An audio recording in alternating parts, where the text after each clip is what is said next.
tiene un interior de superficie blanca. Como el cerebro está dividido en hemisferios, pero mientras que en el cerebro la unión, entre comillas, no podríamos decir que son unas comisuras, el cuerpo calloso, el interior. En este caso, la unión entre los hemisferios viene dada de una zona que también tiene corteza llamada el dermis, ¿no? Dermis, del latín que se usa para gusano, porque si uno lo ve por la parte inferior, efectivamente tiene forma de un gusanito. Y lo que el cerebro funciona recibiendo impulsos aferentes y los va a recibir a través de los 3 pedúnculos cerebelosos que tiene, ¿no? El inferior, que se relaciona más que todo con el complejo inferior, con los núcleos vesiculares, el medio, que recibe fibras del puente, y el superior, que recibe, y que también tiene referencias para otras zonas a las que se corresponde.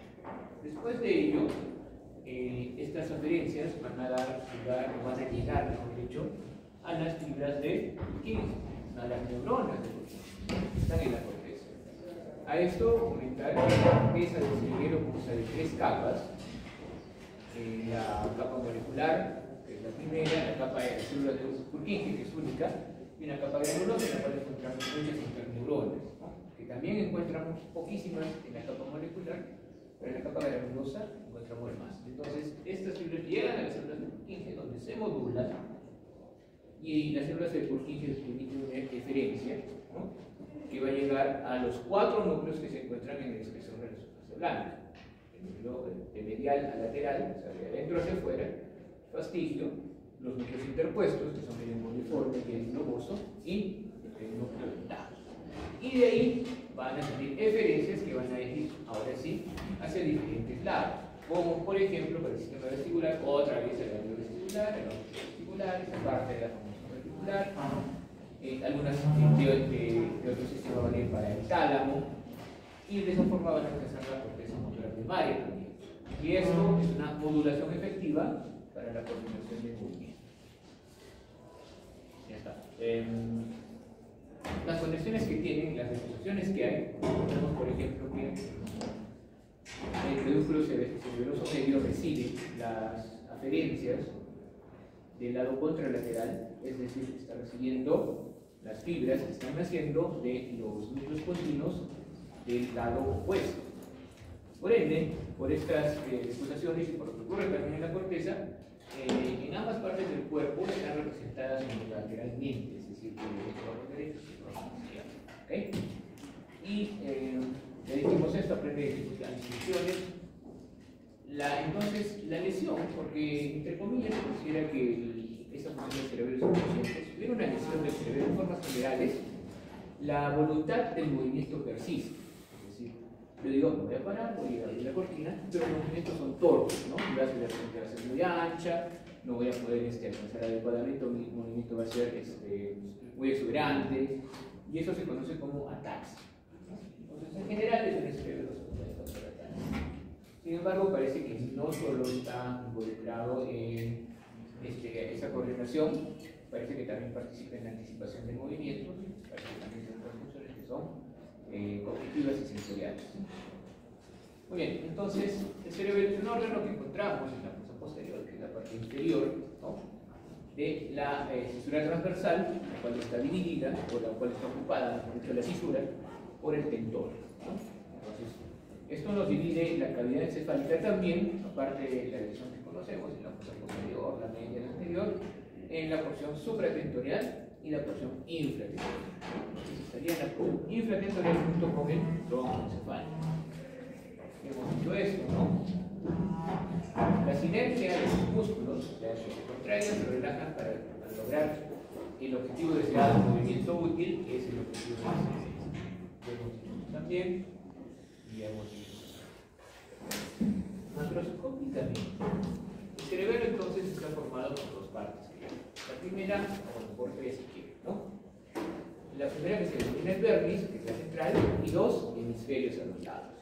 La parte superior, como podemos ver, la que se está aplicando contra la parte inferior del encéfalo, es una parte convexa, mientras que el inferior es algo no digamos cóncava, pero sí aparece acanalada. ¿Por qué? Porque en el medio, el vermis en la parte inferior está muy evidente, es decir, hay unos surcos laterales alrededor del vermis que hacen que sea muy evidente. También la zona superior es poco evidente el límite, digamos, del vermis.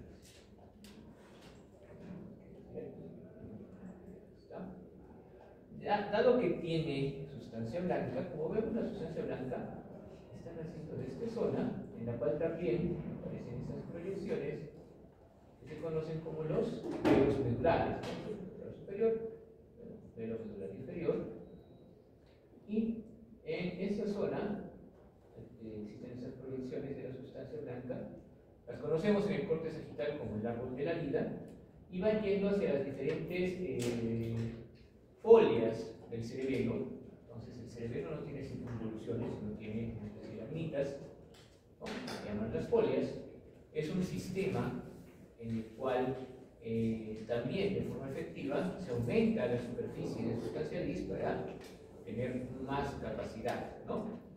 De esta forma, hasta casi el 85%, o sea, el cerebelo puede tener casi hasta el 85% de la capacidad neuronal que tiene el cerebro, en una disposición diferente, ¿no? En un tamaño diferente. Pero recordemos que la función también es algo diferente. En esta zona podemos ver que las folias se delimitan por varios pequeños surcos, y hay unos surcos que son más grandes, importantes. Además, cada zona del vermis se suele relacionar con una zona correspondiente de los hemisferios, a excepción de esta. Hay una laminilla, una folia en la parte interna superior, por así decirlo, que es única y que no se relaciona con el hemisferio de ninguna forma, y se conoce como la língula. Y es una parte del vermis, ¿no?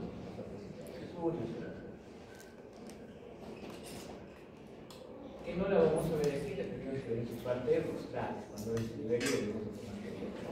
Estamos viendo la forma por arriba y por abajo, y podemos ver básicamente la conformación del vermis, como les dije, que se ve muchísimo mejor, y los hemisferios divididos en lobulillos. Ojo, es muy diferente dividirlo en lóbulos que en lobulillos. En teoría y en la anatomía macroscópica que vamos a ver está dividido en lobulillos. Sin embargo, la mejor división es hacerlo en lóbulos, porque se corresponden un poco mejor con la anatomía funcional que tiene.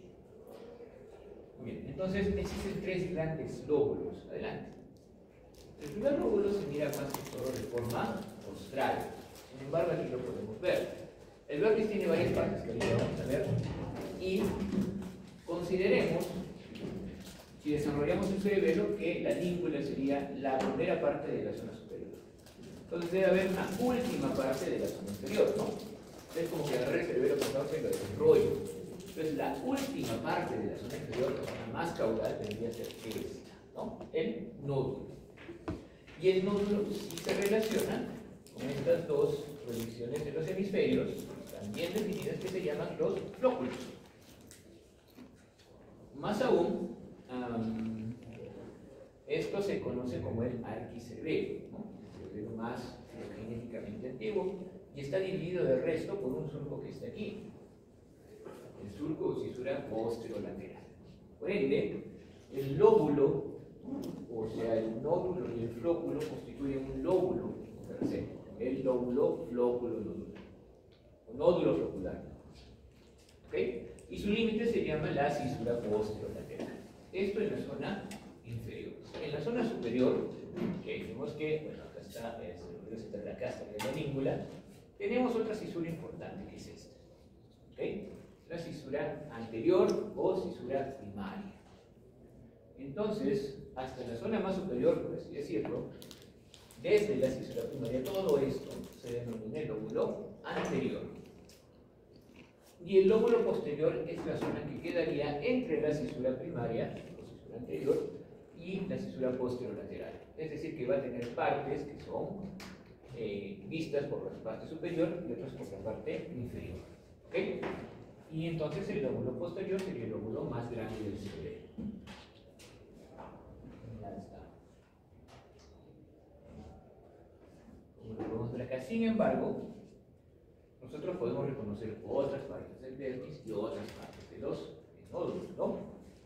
Por ese motivo, nosotros podemos, bueno, sabemos que acá está la límica, y la siguiente parte se denomina en el vértice el lobulillo central. El lobulillo central está relacionado con las alas del lobulillo central que están aquí. Si vemos de costado, la siguiente parte que sigue el lobulillo central, que sería esta de aquí, en la posición anatómica sería la zona más elevada del vértice. Por eso se conoce como el culmen. Y el culmen se relaciona con el lobulillo cuadrangular anterior, ¿no? Que está por delante de la cisura horizontal, de la cisura anterior o el surco primario. Por detrás vamos a encontrar una zona que empieza a bajar, que se llama el declive. Y el declive, parte del vértice, se relaciona con los lobulillos cuadrangulares posteriores o lobulillos simples. Y ahí tenemos un surco postlunar que es algo delgado y vamos a encontrar al folio, que como ven ya está en la zona que se denomina la escotadura cerebelosa posterior, porque hay dos escotaduras, la anterior y la posterior. En esta zona, este folio se va a relacionar con el lobulillo semilunar posterior superior. Hay otra, de acá, más o menos. Hay otra cisura importante que la podemos ver en forma posterior, que es la cisura horizontal. Y esa cisura horizontal delimita dos lobulillos semilunares posteriores, el superior y el inferior. El superior entonces se relaciona con el folio, y por la parte inferior, la siguiente parte del folio es el tuber, que se relaciona con el lobulillo semilunar posterior e inferior. Seguidamente encontramos una zona que también podemos ver en las estructuras, se ve bastante bien, que es esta, ¿no? Que nosotros podemos relacionar al lobulillo digástrico. Esta zona se denomina la pirámide y se relaciona con el lobulillo digástrico. La siguiente zona se denomina la úvula. Ahora vamos a ver igual, la úvula está aquí y se relaciona con las amígdalas. Y por último, otra vez encontramos la cisura posterolateral y el nódulo que se relaciona con los lóbulos. Entonces, eso macroscópicamente sí tenemos que reconocer. Sin embargo, recuerden que son tres lóbulos. Los demás los podemos llamar como lobulillos. Muy bien.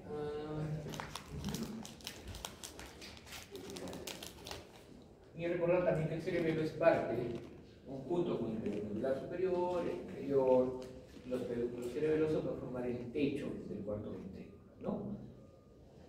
Y de hecho, gracias a los pedúnculos vamos a encontrar también las aberturas laterales y la mediana, ¿no? Aquí. Muy bien. Y acá podemos ver exactamente la idea de la língula.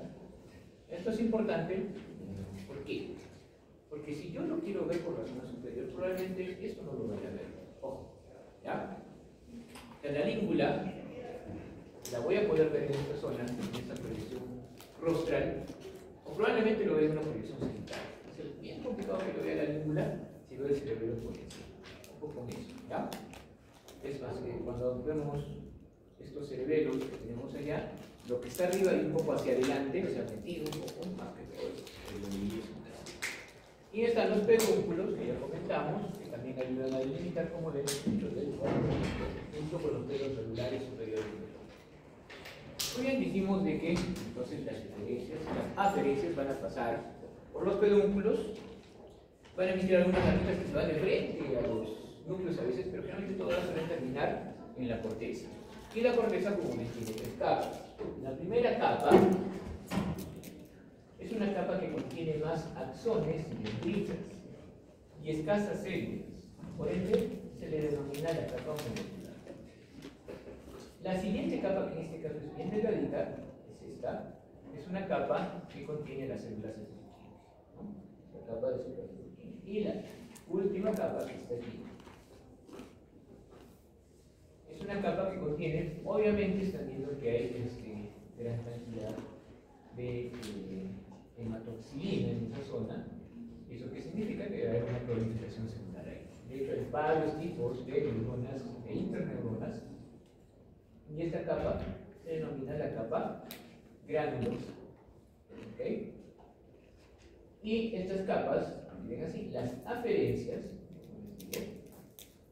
van a llegar por los pedúnculos, van a ir generalmente hacia las células de Purkinje, a veces las ramas colaterales, ya hacia los núcleos comentado, y van a hacer sinapsis con la dendrita de la célula de Purkinje, pero en la capa molecular. ¿Okay?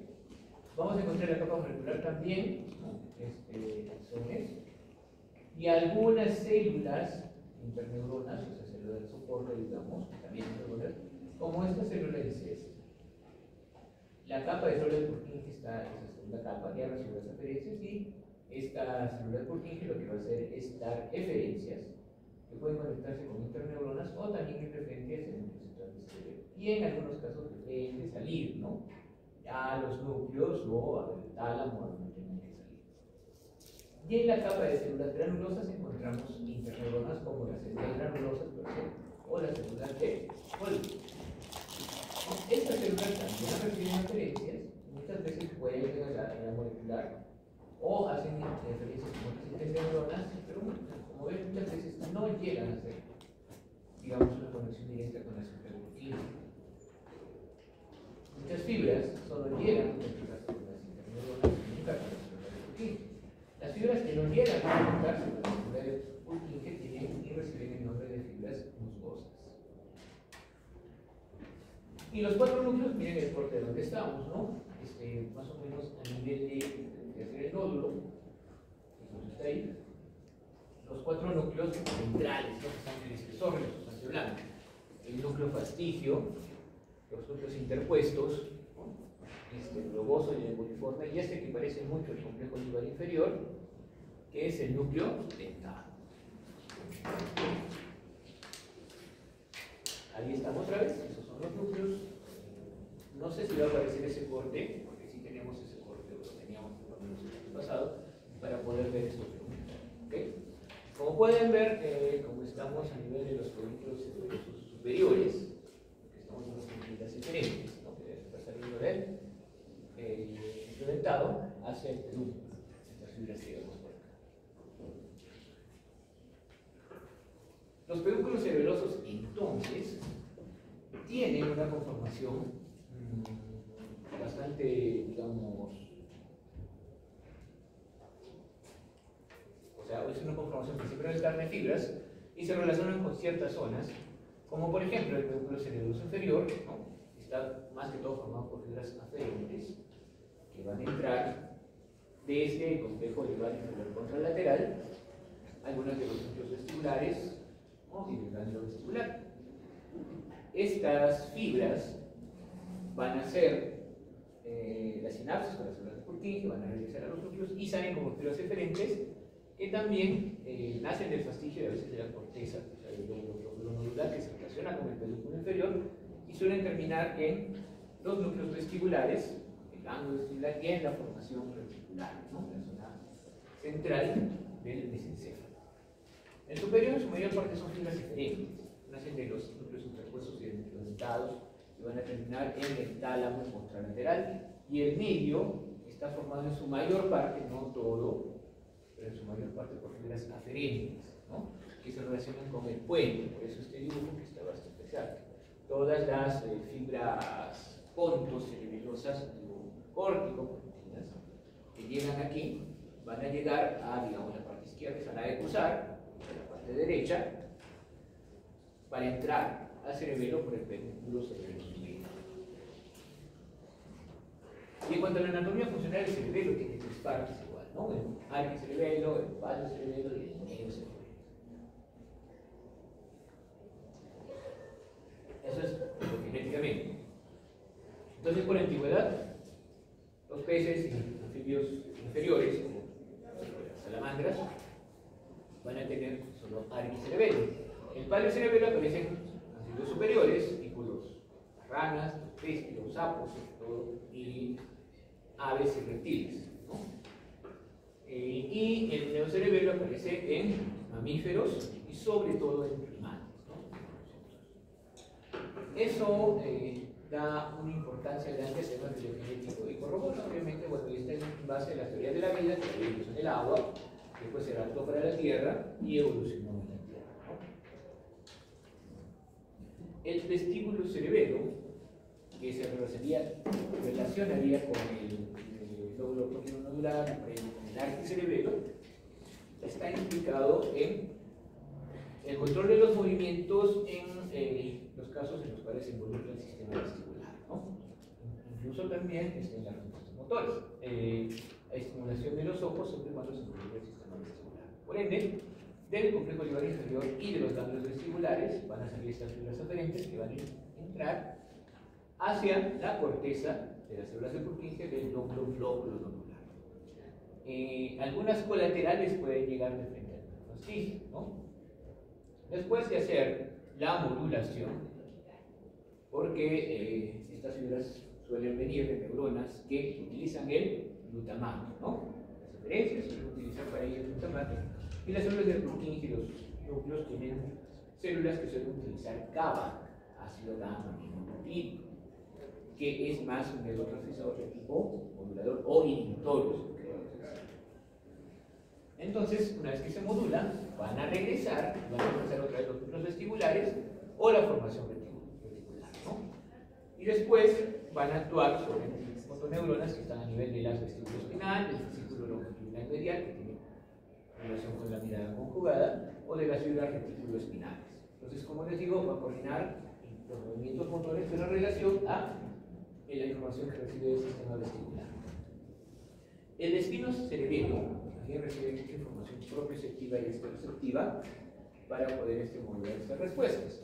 ¿De dónde las reciben? Primero del sistema sensitivo somático, que ya conocemos que son los espinos cerebelos dorsales, ¿no? Que están llevando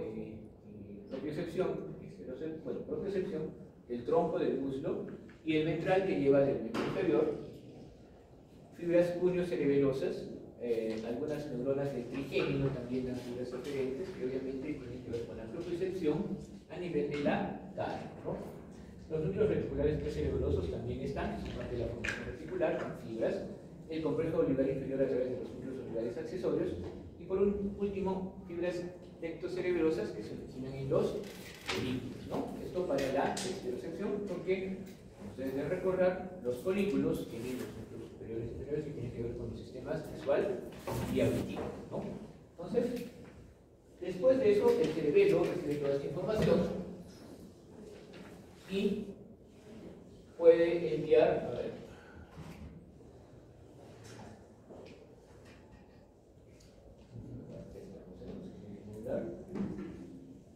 y luego va a haber mandar referencias, luego a través de los núcleos reticulares, la formación reticular, y también al área motora primaria de la corteza, ¿no? De esta forma, con toda esta información proprioceptiva y exteroceptiva, lo que va a hacer es modular la respuesta motora.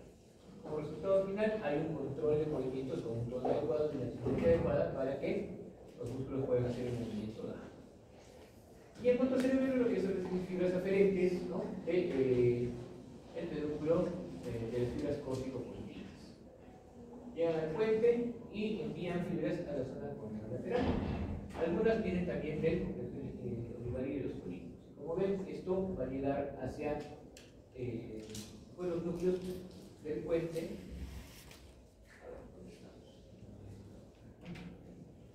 Y a través de los núcleos van a pasar al tálamo, ¿no? Y al núcleo rojo. Y luego de ahí pueden llegar a intervenir en la corteza. Y en el núcleo ventral, lateral, posterior. Y eso es importante.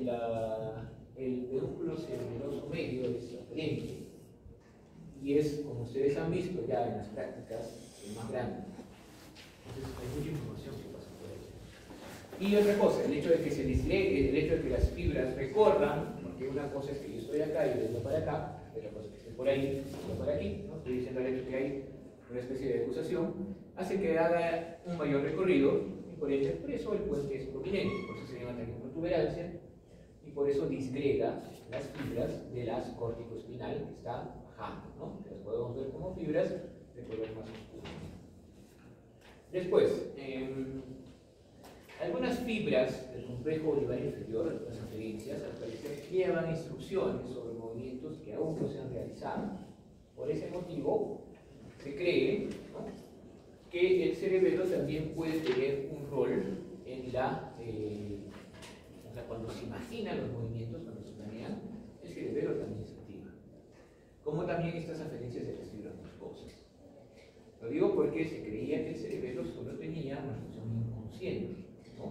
Como les digo, el movimiento que uno planea es consciente, pero su función de regulación no lo es.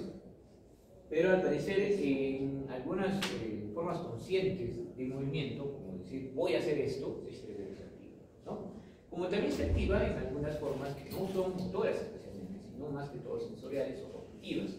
Por eso se ha visto que de estos núcleos, bueno, el núcleo rojo está bien relacionado, pero el núcleo dentado suele usar más oxígeno cuando la piel, por ejemplo, tiene una estimulación pasiva. Me refiero a que, por ejemplo, le hago esto, no tuviera nada, y simplemente la sensación, ¿no?, de forma pasiva de la piel apoyándose contra un objeto provoca esta estimulación en el núcleo dentado. A diferencia de, por ejemplo, esto, ¿no?, que es otro tipo de estimulación y involucra presión, además no estimula el núcleo dentado.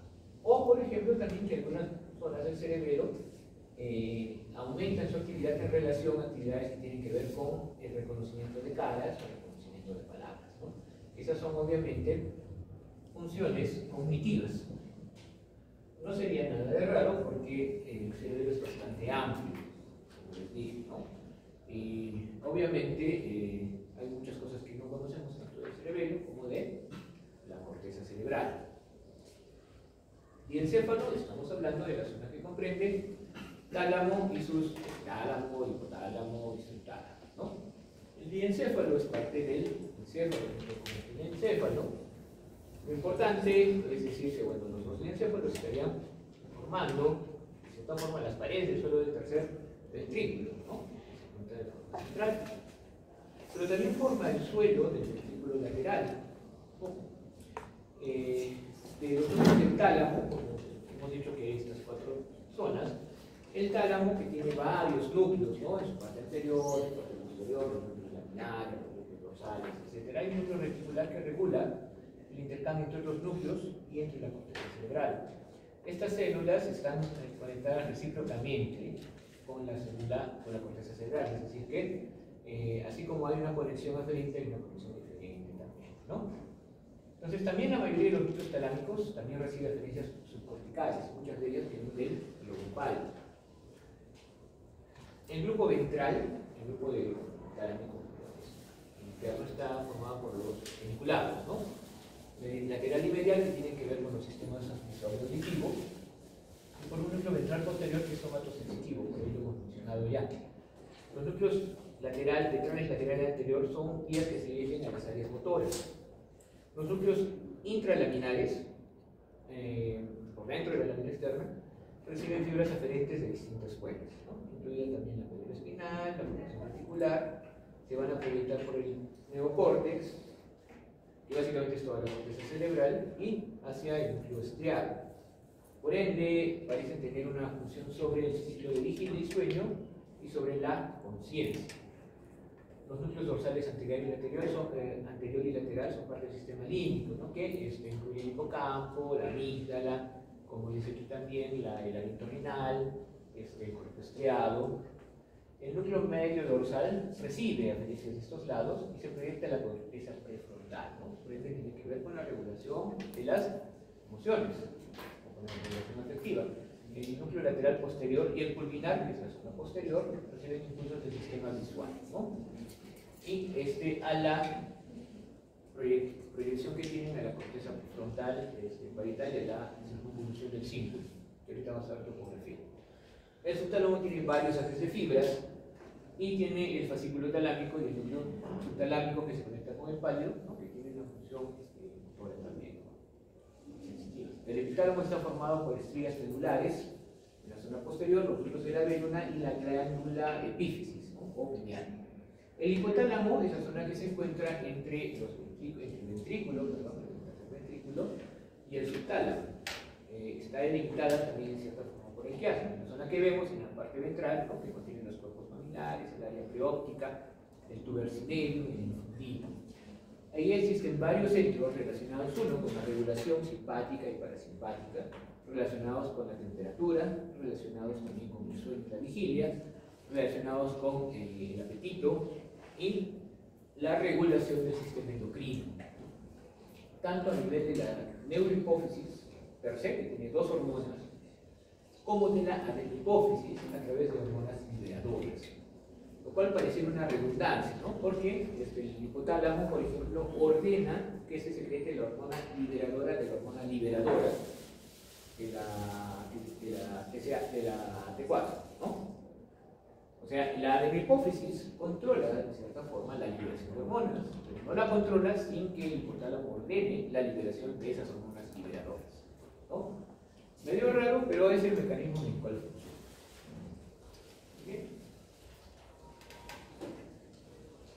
Entonces, dado que el encéfalo está formando parte de los ventrículos, ¿no?, del tercer ventrículo y en alguna parte de los ventrículos laterales, no lo vamos a ver a simple vista, ¿no? Tendríamos que disecar y tenemos que sacar los hemisferios, ¿no?, y también las comisuras, el cuerpo calloso, para poder evidenciar. Pero lo que podemos ver de frente es su zona inferior, no podemos ver nada más tubercineo, ni el fundíbulo, los cuerpos mamilares, esas cosas sí las podemos ver, ¿no?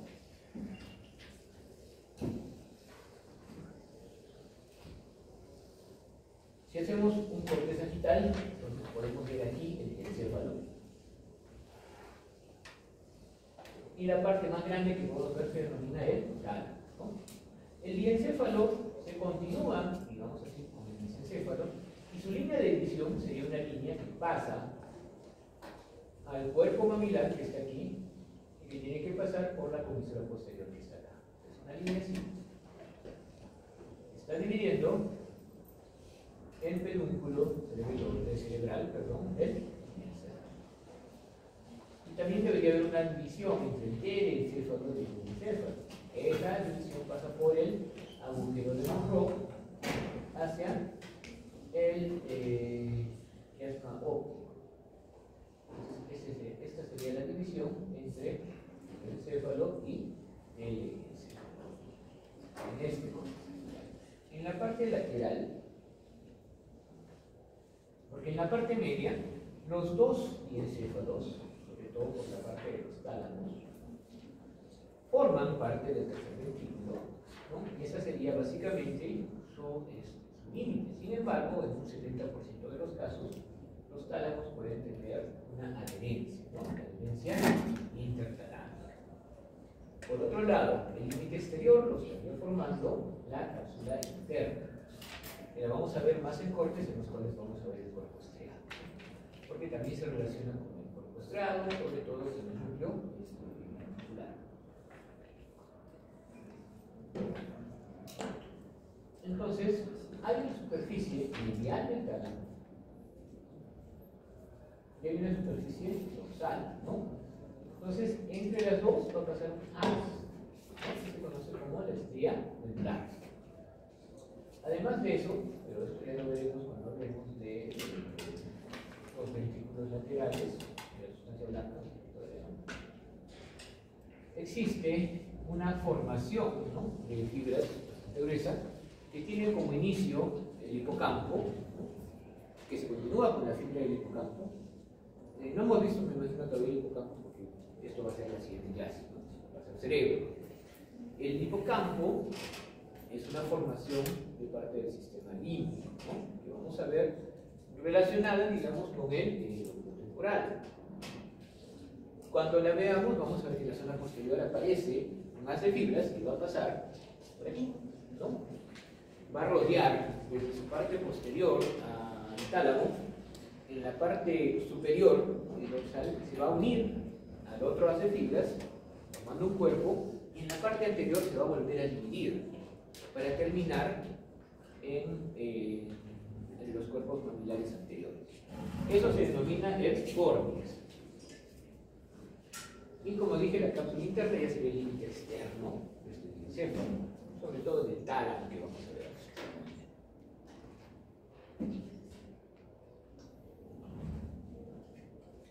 Le dijimos ¿Cuáles son? El tálamo, que está aquí, el epitálamo, que está acá, el subtálamo y el hipotálamo. El tálamo es una estructura bastante grande, ¿no? Tiene varias partes. Recordemos la anterior, se conoce como el sudoeste anterior, y la posterior se conoce como el fulminante. A eso tenemos otras zonas y varios núcleos, como podemos ver, ¿no? Entonces, tenemos la lámina interna, tenemos por ahí la línea externa también, tenemos núcleos interlaminares, vamos a tener núcleos ventrales, núcleos posteriores, núcleos laterales, mediales, como estamos viendo aquí. Y dentro de la parte posterior, ¿no? Lateral, podemos estar viendo los cuerpos vinculados en esta zona. Y muy importante es el núcleo reticular, que es un núcleo inhibidor que va a llegar hacia la corteza cerebral, pero las fibras son recíprocas, es decir, como se originan en el núcleo, pasan a la corteza y regresan al mismo núcleo. En cuanto al subtálamo, está en la parte medial de la cápsula interna. Los fascículos que tiene son los músculos mediales, el asistino talámico y los fascículos trigémino-talámicos, todos los que están llevando en cierta forma la propiocepción, la sensibilidad en relación al tacto fino. También hay fibras cerebelo-talámicas de los núcleos interpuestos y dentados. Y también hay fibras que van a formar un área conocida como el área prenumeral, el círculo rojo, que terminan en el círculo lateral posterior. Hay otras fibras que son diferentes, también del globo pálido, y van a ser por el fascículo reticular y el asa reticular, que forman el fascículo talámico. Algunas fibras terminan en el núcleo rojo, y en la sustancia que llegan hasta el subtálamo.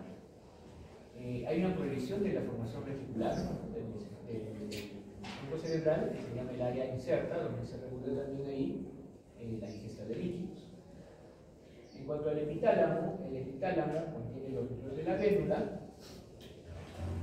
medial y lateral, reciben fibras de la estría medular del tálamo, y las fibras que nacen de los núcleos van a formar un fascículo que se llama el avénulo interpeduncular. Tenemos por aquí también la glándula pineal, la epífisis, que se relaciona con el epitálamo por medio del tallo y permite hacer un receso en el tercer ventrículo llamado el receso pineal. Cuando uno habla de la pineal lo relaciona siempre con la melatonina, ¿no? La melatonina en sí tiene una acción antigonadotropa, que eso está bastante estudiado. Los niveles de melatonina en los niños son más elevados, y cuando se inicia la pubertad empiezan a descender. Los niveles de melatonina son fluctuantes en nosotros, ¿no? Más que todo se puede ver en el sexo femenino en relación a la cantidad de hormonas, pero también en relación a la luz ambiental. La melatonina regula. El reloj no es exactamente la melatonina, ¿no? Hay un núcleo especial de axones que después termina en las neuronas del núcleo supraquiasmático, que vendría a regular este ciclo en base a la luz. Y lo que hace la melatonina es secretarse, y cuando hay mayor cantidad de melatonina, pues induce al sueño, ¿no? El reloj no es tan simple como que se apaga la luz y me voy a dormir, ¿no? Sino que lo digan los que viajan, cuando uno viaja 10 horas, 12 horas, a una zona horaria diferente, pueden ser las 12 de la noche, pero si en su lugar de origen, donde hace 10 horas estabas, son las 10 de la mañana, pues no vas a dormir, ¿no? Te vas a tener que adaptar. En ese sentido, consumir melatonina, para aumentar la cantidad de melatonina en el cuerpo, al parecer ha resultado beneficioso para poder regular ese reloj. Como ven, no solo tiene que ver con la luz, con la presencia de luz y oscuridad en nosotros, sino ya con un tema de costumbre. Porque el cuerpo toda la vida ha estado, lo menos esta hora, pues va a entrar en un conflicto. Si es que esta hora me tengo que dormir, pues está todo con luz. Es muy probable que sí les pase, porque lo bueno de nuestra profesión es que nos permite esas oportunidades de viaje, sea por ir a conocer Disney, o Disney Tokio, o me quiero ir a conocer, o tengo algún tema laboral, ¿no? Entonces, sí, efectivamente la melatonina resulta muy útil para poder conciliar el sueño en estos temas del jet lag. No olvidemos esa acción que es antígono de la sopa también. El hipotálamo, que es una zona pequeña, ¿no?, comparada con el tálamo, que dijimos está en el tercer ventrículo, la zona que vendría a ser el subtálamo, es una zona que cumple bastantes funciones. Y hay muchas fibras aferentes en esa zona. Algunas llegan de la amígdala, del hipocampo, por la cápsula interna, por la encía terminal, la banda diagonal, el ácido encefálico medial, ¿no?, que también lleva fibras eferentes. Así también hay fibras del haz aminotalámico o fibras longitudinales dorsales. Esta gran cantidad de fibras tiene que ver con la gran cantidad de funciones que está desempeñando el hipotálamo. En primer lugar, se ha visto que en la zona anterior del hipotálamo, ¿no?, si se estimula, vamos a tener consecuencias de tipo parasimpático. ¿Qué significa eso? Bradicardia, disminución de la frecuencia cardíaca, sudoración, aumento del peristaltismo, vasodilatación y hipotensión, ¿no? Esto mediado por neuronas cuyo neurotransmisor es la acetilcolina, ¿no?, neuronas colinérgicas. En cambio, en la parte posterior vamos a encontrar neuronas adrenérgicas cuya estimulación va a dar efectos de tipo simpático, es decir, disminución del peristaltismo, hiperglicemia, taquicardia, aumento de la frecuencia cardíaca, etcétera, etcétera. También hay un control de temperatura. En la zona anterior hay neuronas termosensibles que lo que hacen es estimular la pérdida de calor, ¿no?, mientras que en la zona posterior hay mecanismos de producción y conservación del calor, ¿no?, que son mecanismos muy variados, que pueden incluir mecanismos de nivel químico o físico, como el simple hecho de tiritar. La idea es que en esa zona está este control de temperatura. Hay un centro del hambre en la zona lateral, son neuronas sensibles a una hormona llamada orexina, que cuando está en niveles elevados estimula la ingesta. Y también está la zona incierta, que estimula la ingesta pero de líquidos. En cuanto al sueño y la vigilia, hay dos núcleos en el asta posterior, en la zona posterior, ¿no?, que están activos en la vigilia, y uno que está activo durante el sueño. En la zona del núcleo tubero mamelar se encuentra una serie de neuronas histaminérgicas, es decir, que son sus neurotransmisores de la histamina, son las únicas que hay en el cerebro y que están activas en la vigilia. En la zona posterior lateral hay unas zonas sensibles a la orexina también en la vigilia. El área perótica ventrolateral tiene un grupo de neuronas que son o usan como neurotransmisor el GABA y la melanina, y tienen actividad durante el sueño, sobre todo durante el sueño profundo. En cuanto a la neurohipófisis, el control del sistema endocrino, en su mayor parte, porque hay algunas hormonas que no tienen que ver con eso, que son endocrinas, como por ejemplo, ¿qué neurona no tiene que ver con este eje? ¿Qué hormona endocrina? ¿O qué hormonas? Me dicen dos, ya es un golazo. No, eso sí tiene que ver. Porque son parte de la neurohipófisis, pero tienen este mecanismo de, o sea, el hipotálamo las controla.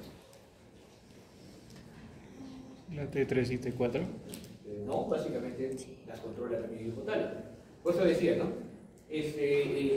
La T4 sobre todo está controlada por la TSH, la tisotropina y la adrenocórtico, pero el hipotálamo tiene una hormona liberadora de tisotropina. Lo único que no tiene es una hormona liberadora de FSH. La paratormona y la calcitonina. Ahí está.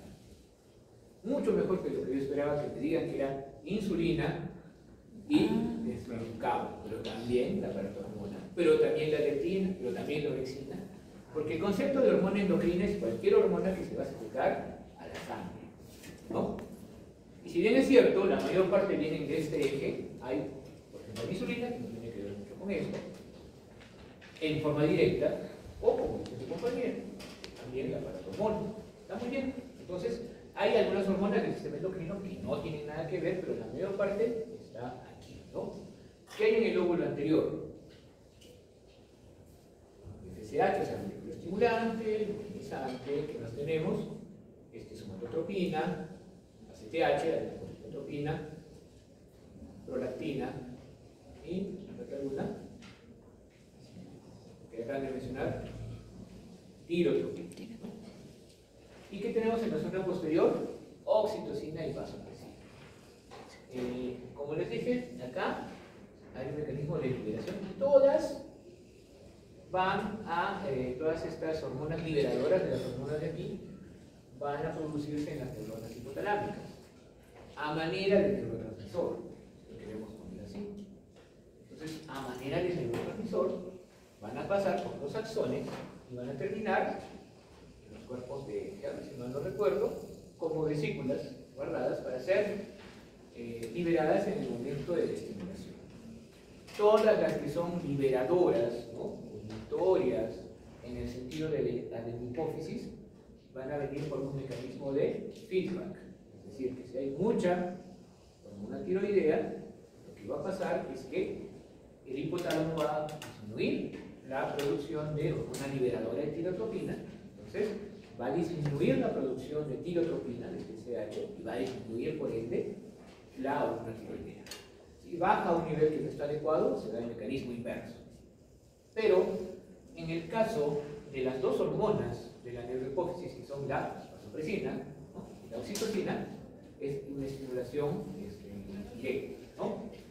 ¿Cómo se produce la vasopresina? Hay varios mecanismos químicos vistos, como por ejemplo la disminución de la presión arterial, que van a hacer que aumente la producción de vasopresina, ¿no? Y en relación a la oxitocina, hay varios mecanismos. El físico más conocido es la estimulación del pezón, o la estimulación misma del miometrio en relación a un masaje, van a hacer que liberen oxitocina, que lo que va a producir es contracción del músculo liso, sobre todo a nivel del útero, no solo del útero, sino también, por ejemplo, las células mioepiteliales que están a nivel de la mama. Porque uno dice, pero ¿para qué diablos yo estimulo el pezón y me duele acá? Aparte de eso, también la estimulación del pezón, aparte de la contracción del útero, va a hacer de que las células mioepiteliales de los ductos de la mama se contraigan, por ende va a mejorar la salida de la secreción láctea por las mamas. Por eso la estimulación del pezón está relacionada a la oxitocina. Eso no quita, y eso bueno, algunos de ustedes en algún momento probablemente van a dar fe de eso, o si le pregunto a una persona que va a lactar, puede dar fe de eso. Por eso, muchas veces la lactancia también es dolorosa, porque produce cierto grado de contracción en esta zona. Pero también produce apego. ¿Por qué? La oxitocina, dado que estamos en el hipotálamo y demás, produce cierta sensación de apego, de fricción y hasta de euforia, ¿no? Por eso se secreta a nivel afectivo en situaciones como, por ejemplo, el enamoramiento. Entonces, esas son las dos hormonas del hipotálamo, de la neurohipófisis, ¿no? Bien. Vamos al cuerpo estriado de...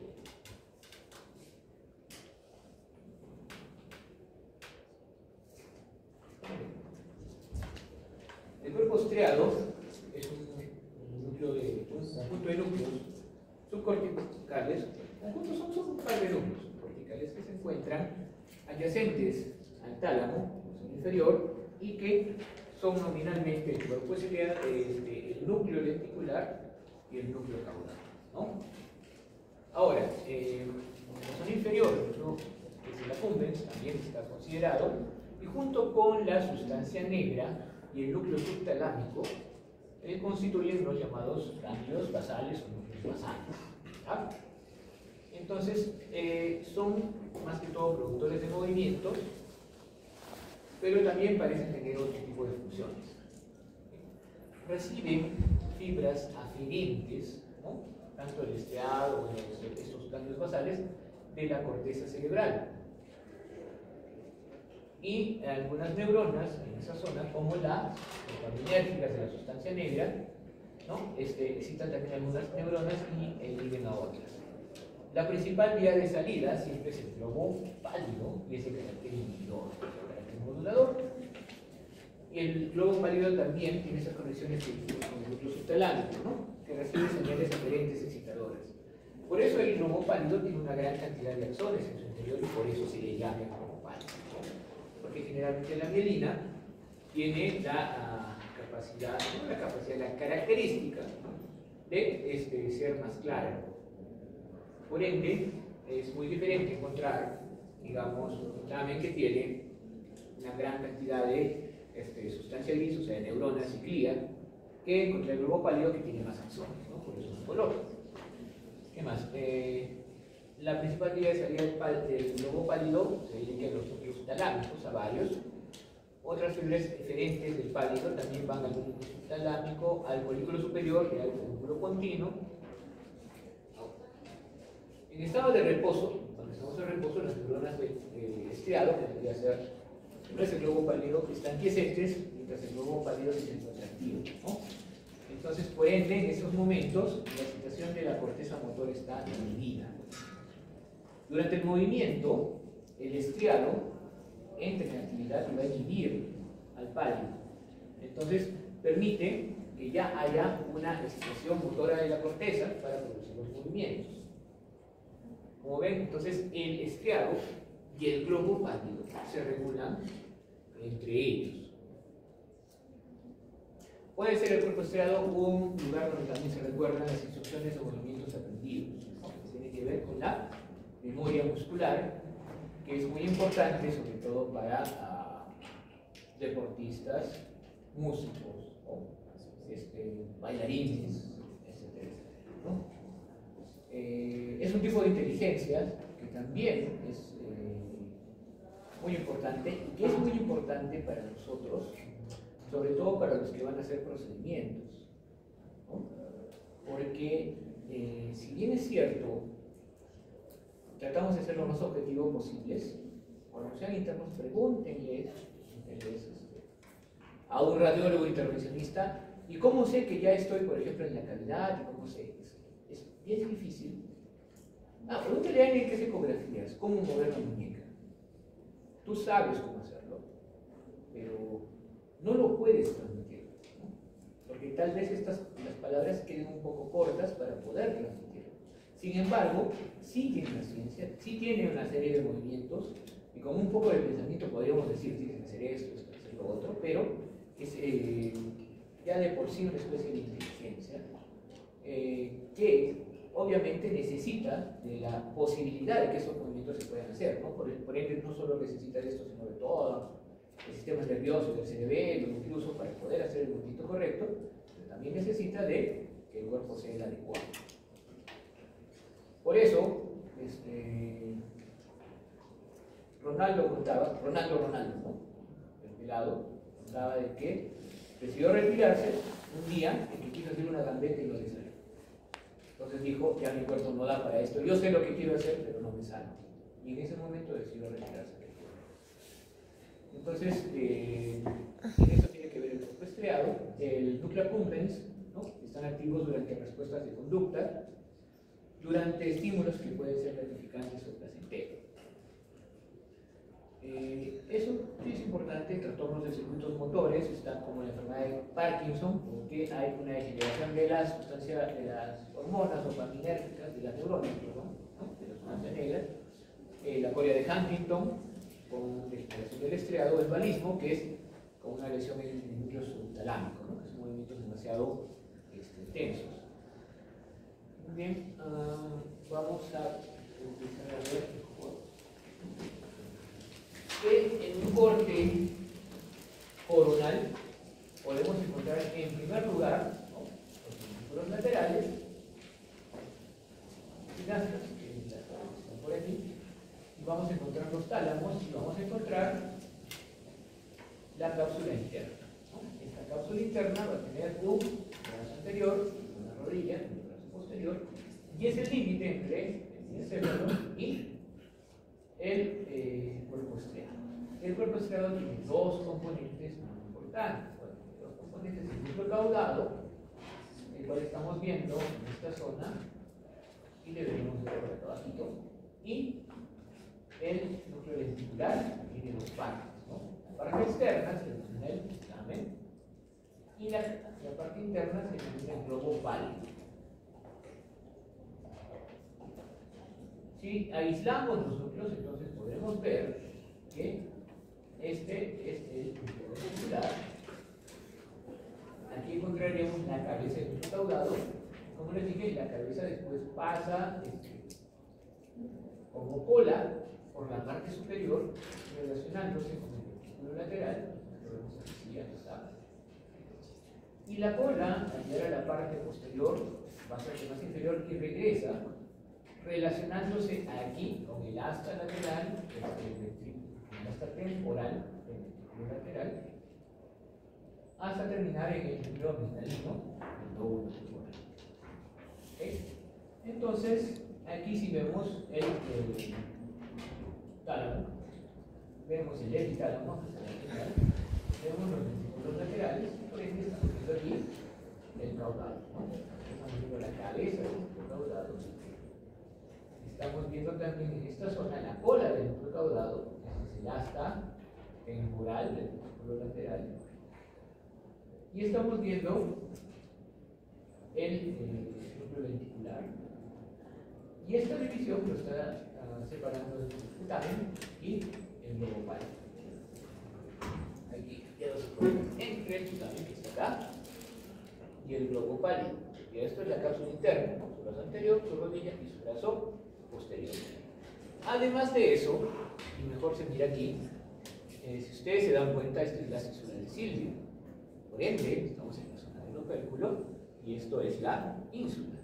Entonces, el núcleo ventricular se relaciona con la ínsula. ¿Okay?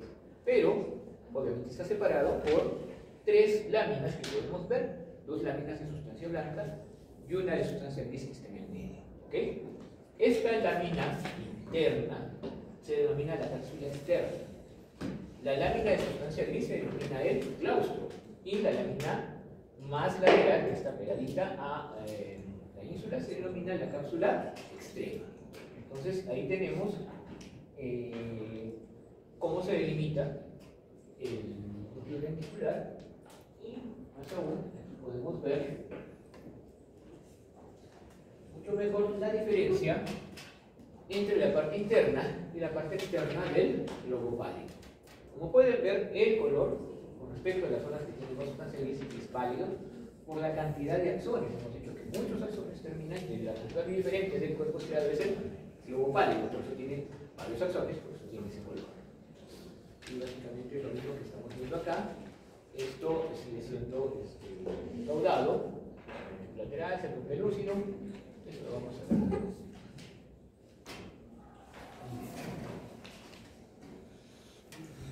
A grandes rasgos, el estriado,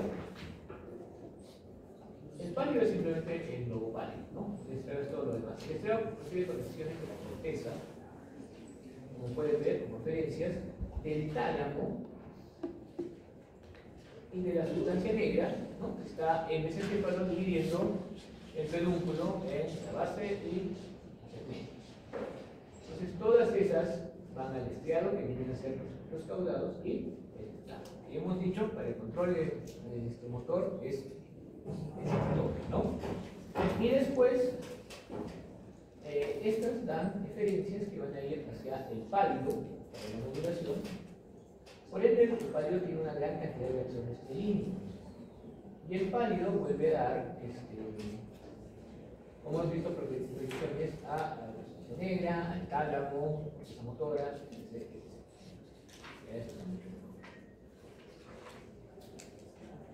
En cuanto a los hemisferios cerebrales, eso ya.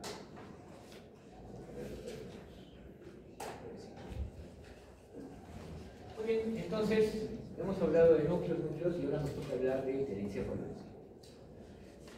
Sería muy fácil, pero no lo es tanto porque genéticamente, como somos una especie compleja, suerte somos especie dominante en el planeta, hemos necesitado una mayor capacidad de procesamiento a nivel del telencéfalo también.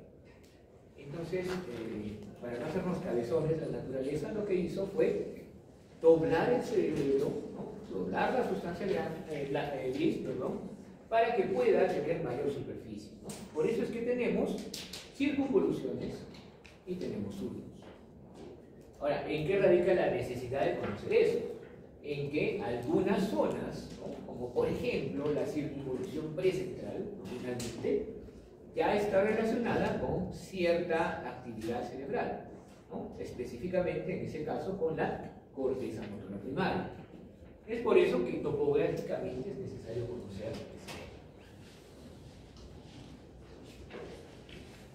el cerebro se divide, bueno, el encéfalo, ¿no? Se divide en dos hemisferios, los cuales están separados casi completamente.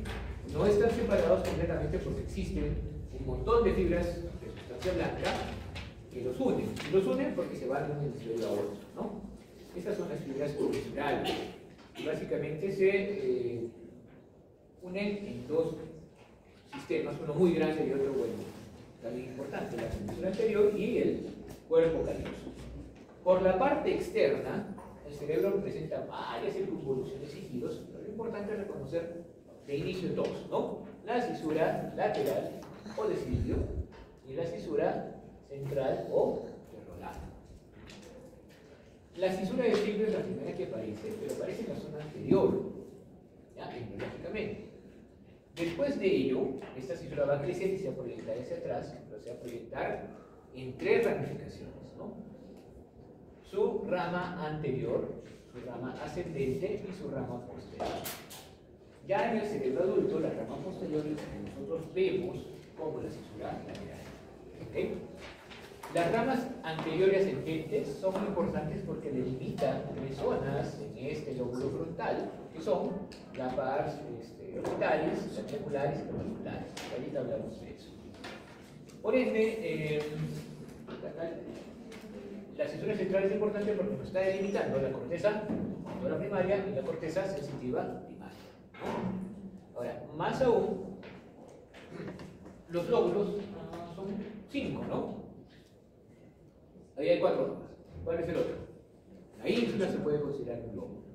¿Ya? Entonces los lóbulos son el frontal, el parietal, el temporal y el occipital. Y la ínsula que se encuentra en el fondo, que hemos visto que se relaciona con el cuerpo estriado, pero que solo vamos a poder ver si separamos el lóbulo frontal y el lóbulo temporal en esta zona, en esa zona que se conoce como el vérculo, ¿no? Muy bien. Entonces, de forma lateral, el lóbulo frontal está entre el surco central y la cisura de Cilio. El lóbulo temporal está por debajo de la cisura de Cilio. El lóbulo parietal está por encima de la cisura de Cilio y posterior al lóbulo frontal, ¿no? Y el lóbulo occipital es la zona más caudal, ¿no? Más posterior. Ahora, ¿cómo yo separo esto? Ahí está el detalle. Por la parte interna vamos a encontrar en el lóbulo occipital la cisura calcarina, ¿no? La cisura calcarina nace de la parte inferior del esplénico. Esto se conoce como el cuerpo calloso, ¿no? Y esto como la cisura anterior. ¿Qué es el cuerpo calloso? Es un montón de fibras comisurales. Estas fibras que van a nacer de un cuerpo neuronal de la corteza izquierda, por ejemplo, y van a pasar al cuerpo topográficamente recíproco, o sea, el lado derecho del mismo cuerpo neuronal, a través de este cuerpo calloso. Entonces, un montón de fibras transversales. ¿Okay? Estas fibras, obviamente, son parte de las fibras comisurales, tiene 3 partes, bueno, 4, ¿no? El pico, rostro, la rodilla, el cuerpo o tronco y el esplenio. Por debajo del esplenio sale nuestra cisura calcarina, en la cual se encuentra el área visual. ¿Okay? El área visual que es incluso visible en la anatomía macroscópica como la estría de Nari, ¿no? Muy bien, y hay otro surco que es el surco parieto occipital que nace de la cisura calcarina. Así, este surco parieto occipital va a delimitarnos entre el lóbulo occipital y el parietal. Pero eso no lo hace acá. Entonces, aquí hay una proyección del surco en la zona lateral. Y aquí suele haber una pequeña muesquita, ¿no? La incisura preoccipital. Por ende, va a haber una línea que pase del surco parieto occipital a la incisura preoccipital, y esa línea, en la parte externa, nos delimita el lóbulo occipital de los otros dos. ¿Y cómo delimito el lóbulo parietal temporal? Porque no llega a la cisura de Silvio hasta acá. Hay una línea, en el medio de esta línea que hicimos, trazamos una línea hasta la parte posterior, antes de que se incurve hacia arriba, la cisura de Silvio, ya tenemos el límite que faltaba entre parietal y temporal. De esa forma vamos a delimitar los lóbulos, que también se pueden delimitar acá, más o menos, porque el surco central lo podemos proyectar. Ya, hemos hecho eso. Y existen otras dos fisuras que no delimitan el hemisferio, ¿no? La longitudinal y la transversa. La longitudinal es una fisura que parte el cerebro en los dos hemisferios hasta llegar a la altura del cuerpo calloso. Su importancia radica en que es asiento de la hoz del cerebro, ¿no? Es una prolongación de la meninges, de las meninges, en la cual encontramos los senos sagittarios superior e inferior también.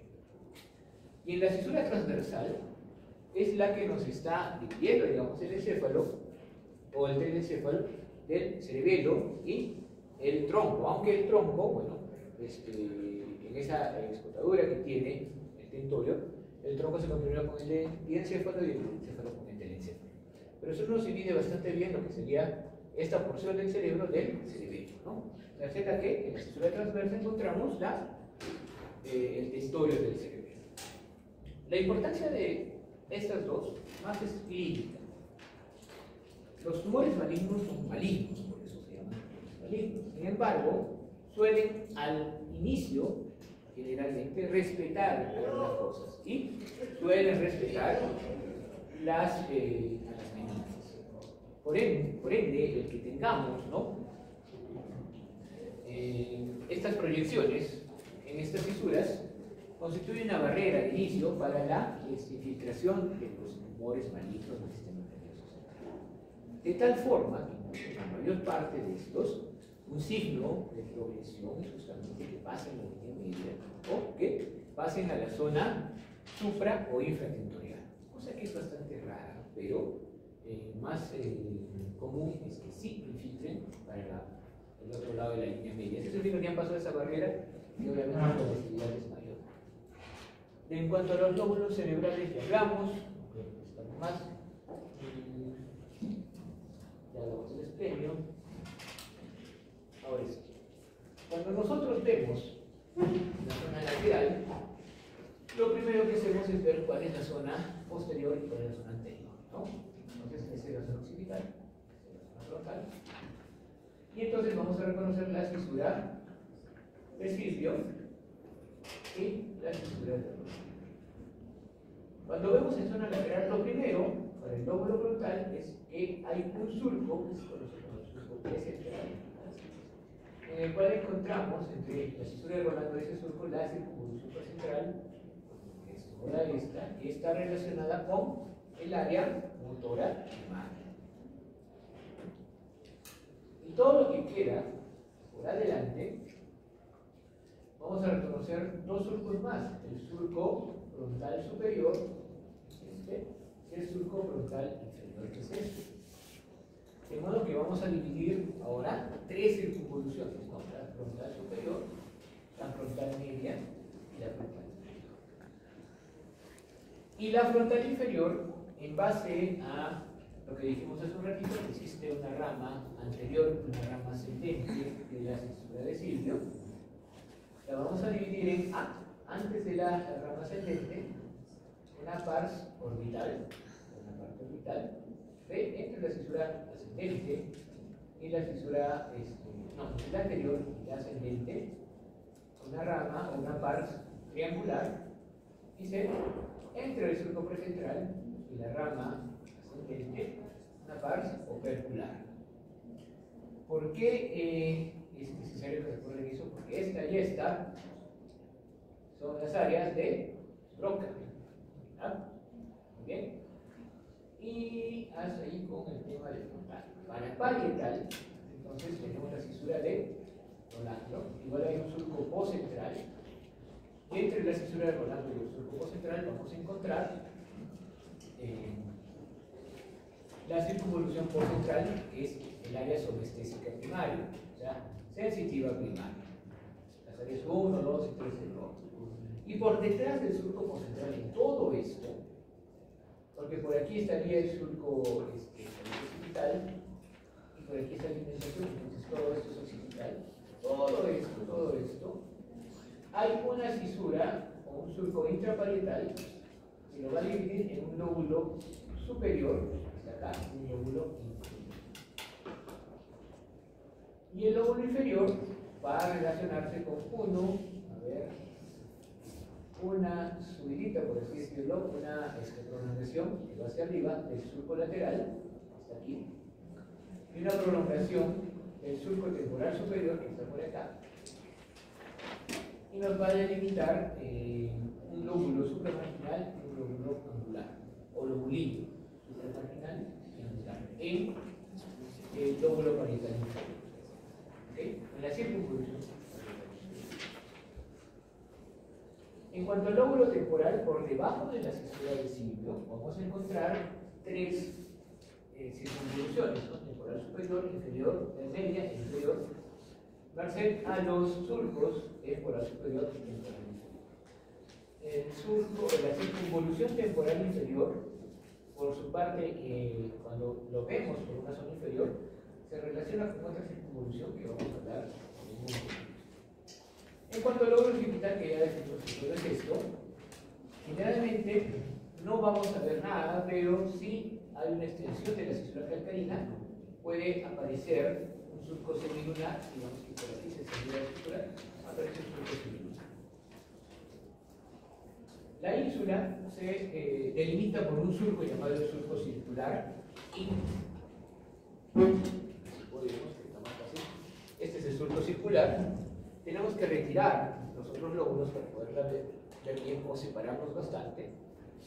Y cuando vemos la ínsula vamos a ver el surco circular, el surco central que está aquí.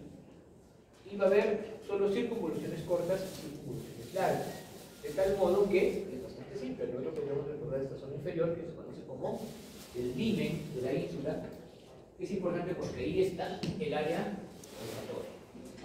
Cuando vemos por adentro,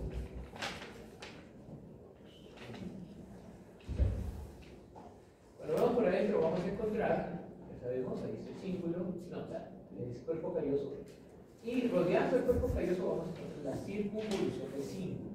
El cíngulo es un haz de fibras, ¿ok? Entonces, esto no es el cíngulo. Esto es la circunvolución del cíngulo. Y el surco de arriba es el surco del cíngulo. El surco del cíngulo emite unas proyecciones, básicamente es el surco paracentral, el surco marginal, el surco marginal, hasta ahí vamos bien. Entonces, por delante del surco central, vamos a encontrar la circunvolución frontal medial. Entre el surco paracentral y el surco marginal vamos a encontrar el lóbulo paracentral, que tiene parte de la continuación del filo pre y del filo postcentral. En el medio encontramos una proyección de la cisura de Roland. Por detrás del surco marginal, hasta el surco parietal occipital, vamos a encontrar la preuña. Y entre el surco parietal occipital y la cisura calcarina, vamos a encontrar la uña, ya en el lóbulo occipital. Por debajo de la cisura calcarina encontramos la circunvolución lingual. Y en la zona inferior, lo más pegada a la línea media, vamos a encontrar la circunvolución del hipocampo, y el humerus. Esta circunvolución del hipocampo está delimitada, no se mira acá, pero está por un surco colateral, que después tiene una proyección pequeñita, que se conoce como el surco renal, y que va a delimitar un área conocida como el área entorrenal. Bien, vamos a la zona inferior, y en la zona inferior vamos a encontrar primero la zona frontal, en la cual encontramos un surco recto o surco olfatorio, en la cual vamos a encontrar el nervio olfatorio, bueno, el tracto olfatorio y el punto olfatorio. Y por la parte interna sería la circunvolución recta. Y por la parte externa vamos a encontrar un grupo de circunvoluciones, que son las circunvoluciones orbitarias, que son 4. Pegada al surco recto, la interna, en la parte más lateral, externa, y entre las dos hay una anterior y una posterior. Por ende, están divididas por unos surcos que van a tener forma de H. ¿Ok? Y son 4. Entonces, la anterior, la posterior, la lateral, la medial o interna. Acá está otra vez la circunvolución parahipocámpica. Este es el surco colateral que la delimita. Y por eso podemos encontrar esta proyección que es el surco renal, ¿no? Y el aliento renal. Después vamos a ver, en toda esta zona hay dos circunvoluciones occipitotemporales. La lateral, que se relaciona un poco con la circunvolución temporal inferior, ¿no? Cuando lo vimos por afuera, y el surco occipitotemporal, que también delimita, junto con el colateral, la circunvolución occipitotemporal medial. ¿Vale? Ya está. La histología de la corteza cerebral es muy parecida a la del cerebelo. Tiene que haber una zona de conexión, una zona de neuronas principales y una zona de amiguitos, ¿no? De interneuronas y de otro tipo de células. Eso es lo que es el cerebro. Entonces, la corteza suele ser más compleja. Pero existe, por ejemplo, el arquicórtex, que es la corteza más simple, como la que está en el hipocampo, que sí tiene 3 capas. Existe el palocórtex, que puede tener hasta 5, y el neocórtex, que puede tener hasta 6. Más complejas de acuerdo a la fenotipo. Pero básicamente lo que tenemos que ver aquí es que hay un grupo de neuronas que son principales, que están en rojo, las piramidales y las fusiformes, y después hay otras interneuronas, ¿no?, de soporte, que son, por ejemplo, las de Cajal, las estrelladas, las en cesta, que también vemos en cerebelo, o las retinoides. Estas, al estilo del cerebelo, pueden llegar a tener fibras que no van a llegar a conectarse con las principales, o servir de soporte para después conectarse igual en las principales. Y esas conexiones más se dan con las principales en la zona molecular, sobre todo con las piramidales, ¿no? Existe un grupo de piramidales que son grandes, que se conocen como las células de Betz, son piramidales gigantes, y más están en la corteza motora primaria. Las interneuronas pueden dividirse en sus haces, ¿no? Neuronas de proyección que irían hacia las estructuras corticales, o sea, cuerpo izquierdo. Las neuronas de asociación que irían a otras zonas del hemisferio, por ejemplo, el área 7 y el área 8 son zonas de asociación. El lóbulo parital superior es una zona de asociación de la corteza somestésica primaria, ¿no? Entonces debe haber alguna referencia hacia esa zona. Una vez que se recibe el estímulo en la zona sensitiva, en la circunvolución postcentral, hay otro grupo de neuronas que se encargan de llevar a la zona de asociación. Y después neuronas comisurales, que lo que hacen es pasar de un hemisferio, bueno, sus fibras pasar de un hemisferio a otro. ¿Y qué capas hay? Hay 6 capas en el neocórtex.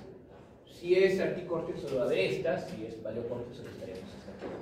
La primera capa se denomina capa molecular siempre, la segunda capa es una capa granulosa, la tercera es piramidal, que son externas, la cuarta y la quinta son igual, ¿no? La granulosa pero interna, una piramidal interna, y por último la sexta se denomina la capa multiforme, porque tiene gran cantidad de diferentes células.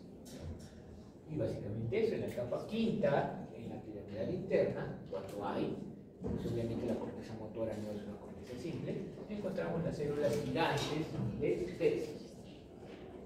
Hasta ahí con eso. Y para terminar rápidamente, vamos a hablar de las conexiones. Lo haremos rápido para repasarlo en todo caso. En la siguiente clase, cuando terminemos. Básicamente, debemos hablar primero de corteza sensitiva, que se encuentra en las áreas 1, 2, 3 neuronas, circunvolución postcentral, y que tiene un área subestésica secundaria, o sea, sensitiva secundaria acá, a la altura del surco lateral, y la corteza está en las áreas 5 y 7, es decir, el área de asociación está en esta zona, ¿ya? En el lóbulo parietal superior. Siempre se tiene un área de asociación, ¿para qué? Para modular estas respuestas. Y al final, la corteza tiene esta conformación, ¿no? Mapeamos, encontramos el homúnculo sensitivo, en el cual podemos encontrar que la cara y los labios, sobre todo, tienen la mayor preeminencia. Miren dónde está la lengua, el busto, el centro del busto se encuentra por aquí también. En cuanto a la visión, ya hemos dicho que está alrededor de la estrella genari, en la cisura calcarina, área 17 de scroto. La audición se encuentra en el lóbulo temporal superior, en la parte inferior de la cisura lateral, en esta zona que es el área 41 y 42 scroto. El gusto se encuentra debajo de la lengua, el olfato se encuentra en el himen de la ínsula. Y en cuanto al área motora, el área motora es el área 4, el eje central, pueden ver, que tiene esa conformación en el homúnculo motor, en el cual, de todas maneras, otra vez, no tanto los labios, pero sí va a haber una gran preeminencia, y también el miembro superior, sobre todo la mano. Existe un área motora suplementaria, que está en el área 6, y también un área motora del 5. Si estas áreas fallan, se produce lo que se conoce como mutismo asinético, que es simplemente no moverse y no poder hablar.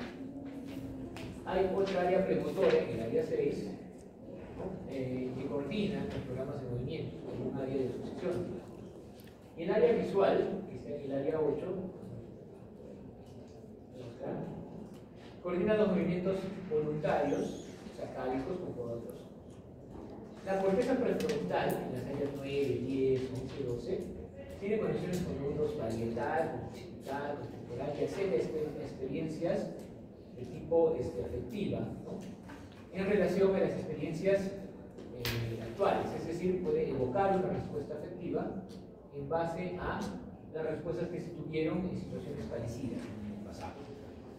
Las dos áreas del lenguaje, el área de Wernicke, ¿no? Que está en la corteza del lóbulo superior, y el área de Broca, que está en las partes triangular y ocular, áreas 44 y 45. Vamos a quedarnos ahí y completamos dos temitas que faltan y lo de sistemas para la próxima clase. ¿Ya? Entonces, hasta el siguiente.